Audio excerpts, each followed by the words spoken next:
Halo teman-teman, perkenalkan nama lengkap saya Yusuf Sepertino Bambut. Saya dari program studi pendidikan guru sekolah dasar kelas 2021A. Pada kesempatan ini saya akan menjelaskan materi yang berkaitan dengan hukuman mati, aborsi, dan juga eutanasia. Jadi yang pertama, hukuman mati.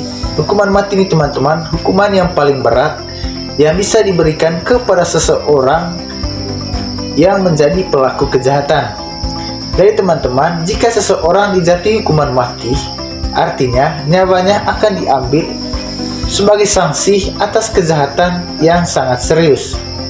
Jadi teman-teman, hukuman ini biasanya diberikan untuk kejahatan yang sangat keji. Saya mengambil contoh seperti kasus pembunuhan yang berencana yang bisa menghilangkan nyawa orang lain dengan pidana penjara seumur hidup atau pidana penjara paling lama 20 tahun. Jadi teman-teman, pidana mati ini ditentukan dalam pasal tersendiri guna untuk menunjukkan bahwa jenis pidana ini benar-benar bersifat khusus sebagai upaya untuk memberikan sanksi yang tegas atau sanksi yang setimpal sesuai dengan kejahatan yang dilakukan oleh seseorang. Nah, jadi teman-teman, menurut pandangan saya berkaitan dengan hukuman mati ini perlu diberlakukan di negara Indonesia. Hal ini untuk meminimalisir terjadinya kejahatan atau tindakan kriminal yang berat. Artinya teman-teman, jika hukuman mati ini diberlakukan, maka masyarakat akan lebih takut untuk melakukan sebuah tindakan kriminal yang berat, karena masyarakat memikirkan konsekuensi yang akan didapatnya jika ia melakukan tindakan kriminal. Selain itu juga teman-teman, dengan adanya hukuman mati ini nanti dapat memberikan efek jera bagi pelaku-pelaku kejahatan yang ada di negara kita.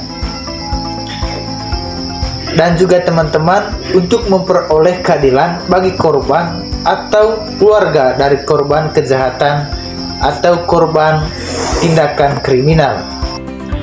Baik, selanjutnya teman-teman, kita akan membahas berkaitan dengan aborsi. Jadi teman-teman, aborsi artinya pengguguran kandungan, yaitu dikeluarkannya janin sebelum waktunya, baik dilakukan dengan sengaja maupun dilakukan dengan tidak sengaja. Jadi teman-teman, ada dua macam aborsi. Di antaranya, yang pertama aborsi spontan, di mana aborsi ini terjadi secara alami tanpa intervensi dari tindakan medis. Kemudian yang kedua, aborsi yang direncanakan, di mana aborsi ini melalui tindakan medis dengan menggunakan obat-obatan sesuai dengan kesepakatan dengan pasien.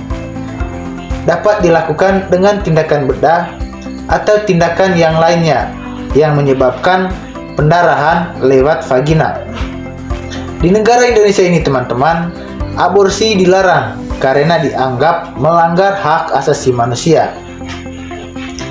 Tindakan dalam kaitannya dengan hak hidup, aborsi jenis kedua ini dipandang atau dianggap sama dengan pembunuhan.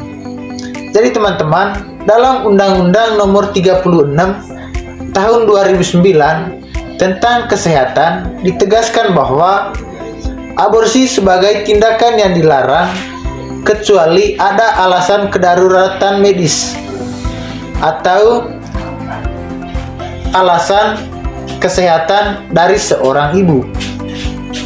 Misalnya teman-teman, demi keselamatan nyawa seorang ibu atau memiliki pertimbangan-pertimbangan lainnya. Jadi teman-teman, berdasarkan hal tersebut, saya berpandangan bahwa tindakan aborsi ini boleh dilakukan bila dilandasi dengan alasan yang jelas.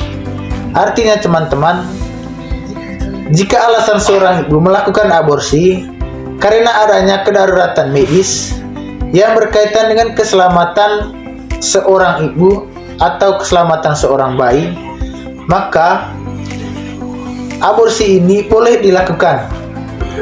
Akan tetapi teman-teman, jika alasan seorang melakukan aborsi karena atau akibat kehamilan yang tidak direncanakan, dalam hal ini akibat pergaulan bebas, maka yang bersangkutan atau yang melakukan aborsi tersebut patut dijatuhi hukuman atau pidana penjara yang telah diatur dalam undang-undang.